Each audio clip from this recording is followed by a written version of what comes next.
रज़िया सुल्तान अगर महिला न होती तो भारत के महान शासकों में जानी जाती। इतिहासकार का कथन स्पष्ट कीजिए। रज़िया इल्तुतमिश की पुत्री थी। वह प्रथम महिला शासिका थी। वह अत्यंत योग्य, प्रतिभाशाली एवं शासकीय गुणों से संपन्न थी। रज़िया का शासनकाल 1236 से 1240 था। बलबन के पूर्व जितने भी उत्तराधिकारी थे उनमें सबसे ज़्यादा योग्य रज़िया थी। अतः रज़िया को 1236 में सुल्तान बनाया गया। रज़िया जैसे ही सुल्तान बनी उन्हें विभिन्न प्रकार की कठिनाइयों का सामना करना पड़ा। लाहौर, झांसी, बदायूं और मुल्तान के जितने सूबेदार थे उन्होंने उनके विरुद्ध विद्रोह कर दिया, जिसका रज़िया ने डटकर सामना किया।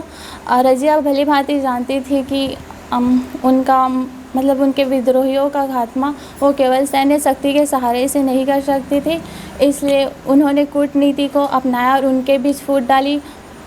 वे आपस में ही संघर्ष करने लगे, जिससे उनकी शक्ति पर गहरा आघात पड़ा। तत्पश्चात रज़िया ने मौका पाकर सैन्य शक्ति का सहारा लिया और अपने विद्रोहियों का दमन किया। रज़िया ने शासन व्यवस्था को भी सुदृढ़ बनाया। प्रारंभिक युद्धों से शासन व्यवस्था बहुत ही ज़्यादा शिथिल हो गई थी, जिसको सुधारने का प्रयास रज़िया सुल्तान ने किया। और रज़िया ने अपनी स्थिति को भी सुधारा। उनमें जो बड़े पद थे उसने बड़े पदों में अपने विश्वास पात्र लोगों को नियुक्त किया। उसने अपना वज़ीर ख्वाजा राजबुद्दीन को बनाया। उन्होंने नए मुसलमानों को भी उच्च पद प्रदान किया। जैसे जैसे रज़िया की शक्ति बढ़ती गई वैसे वैसे अमीर तुर्क उनसे घृणा करने लगे, जिसके फलस्वरूप 1237 में रज़िया के विरुद्ध कुछ अमीर तुर्कों ने विद्रोह कर दिया, जिसका दमन रज़िया के शाही सैनिकों ने किया।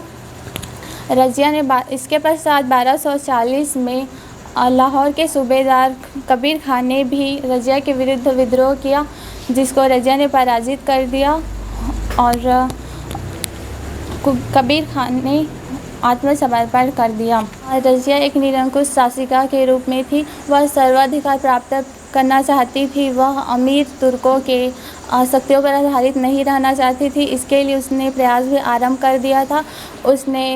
वो स्त्रियों के समान वेशभूषा को धारण नहीं करती थी। वो पुरुषों के समान कोट पहनती थी, टोपी पहनती थी और वे दरबार में भी बिना पर्दे के बैठती थी।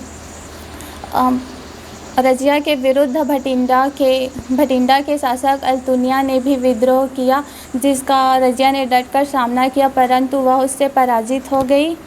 पराजित होने के पश्चात उसने अपनी सूझबूझ से उसके समक्ष शादी का प्रस्ताव रखा और बंदीगृह से स्वयं को मुक्त करा लिया।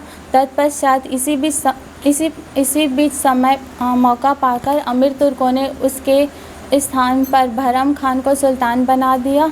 इसके पश्चात बहरम और रज़िया का युद्ध हुआ, जिसमें रज़िया पराजित हो गई।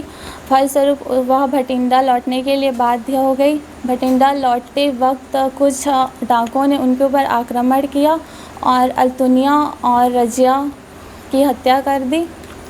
इस प्रकार रज़िया सुल्तान का अंत हुआ।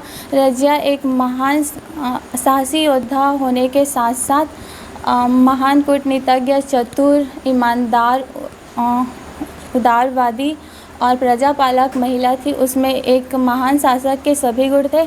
अतः हम कह सकते हैं कि यदि रज़िया महिला न होती तो भारत के महान शासकों में जानी जाती।